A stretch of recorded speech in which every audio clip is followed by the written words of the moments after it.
Thank you, Madam Chair. Teresa, we look forward to working with you in 2021. And Peter, thank you for all of your leadership and all that you helped us do in 2020. You know, our purpose at the Georgia Chamber has not changed in 106 years.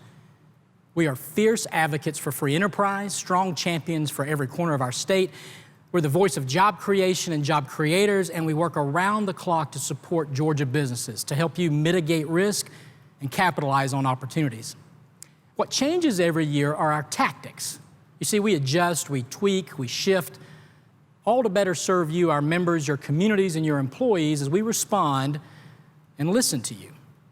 Now, throughout this pandemic, the summer protests, the campaigns, and now this horrific events of last week, we've been listening to you and seeking to understand, and you've been very clear about what you need and expect of us. The business leaders of this state are disgusted by the violence we've seen and the threats to our elected officials and to democracy. They're heartbroken at the death and destruction that COVID-19 has caused. They're pained by the divisiveness that have become so prevalent. They're standing up to injustice and inequality, and they're pushing back now against the politics of destruction and hate. They're tired of seeing good people belittled, berated, harassed, and watching families be subjected to the machinations of social media trolls. The business leaders that I talk with believe that we are witnessing a rip in the fabric of the republic and a societal challenge like we've rarely seen before. That's why business leaders all over this state are engaging in these issues. That's why they're willing to do their part to support those elected leaders that seek to serve first the common good and reject this current political climate. We all know that Georgia must heal in order to prosper and progress. So, the Georgia Chamber will do our part, as we have for well over a century.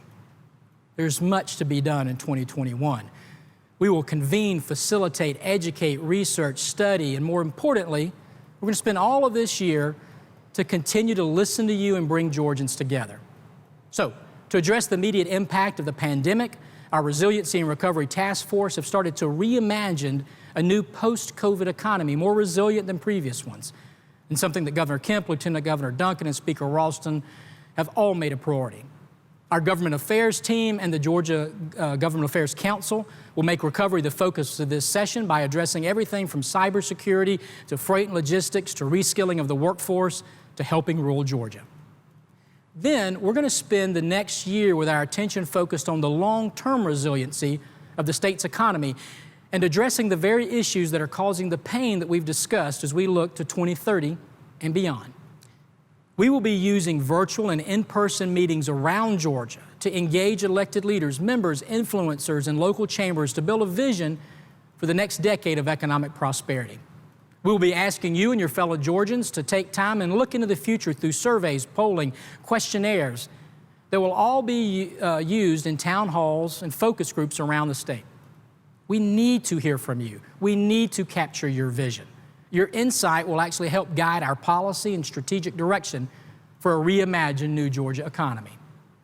Now, in addition to these regional listening sessions, I'm excited to announce several new events for 2021. This spring at our office in Tifton, we will host a one-day rural forum, followed by a diversity and inclusion forum there. We will also be bringing you a new DC fly-in this spring to hear from both our existing and all of our newly elected leaders. We will host the first Future of Georgia Summit to coincide with the Georgia Chamber's Congressional Luncheon this summer, and I'm proud that ACCG and GMA have agreed to partner with us to lead a long-term discussion about the future of our great state and how we continue to heal and prosper. I'm very excited that we're going to grow our Rural Prosperity Summit from a state event into a National American Rural Prosperity Summit, already with presenting sponsor and partner Georgia Power, to be held in Athens in October with the help of our friend David Bradley at the Athens Chamber and all of our partners at the University of Georgia. Georgia has been and will continue to be a leader in rural recovery and innovation, and we're excited to spotlight that effort. Now, we will also grow our Diversity and Inclusion Summit to focus on the ever-present need to address systemic inequality in our society. We believe that it is more important than ever to expand our reach and presence throughout the state. And I'm happy and humbled this morning to announce that we will soon open our second regional office in Brunswick, Georgia, in partnership with Ralph Staffens, a new board member, and the Brunswick Golden Isles Chamber of Commerce. Together with our Tifton and Atlanta offices, we'll now be better able to represent and engage with our members across the state. Now, in all of this, we will give you opportunities to network, educate, and engage, and how about a little bit of fun too? We're planning this year to roll out the first Golf Championship Series. We'll host 4 tournaments around the state for you to network, engage, and just get outside. We'll continue to respond as well to the needs of our members, and to that end, we'll continue to offer our small business health insurance plan with Anthem Smart. It's available to companies with fewer than 50 employees.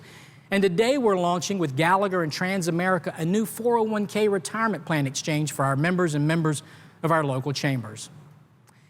The Georgia Chamber is and will remain dedicated to supporting the nation's #1 business climate and the work of Governor Kemp and the Department of Economic Development. Because as I said, our purpose does not falter or change, and neither does our commitment to your business and your success.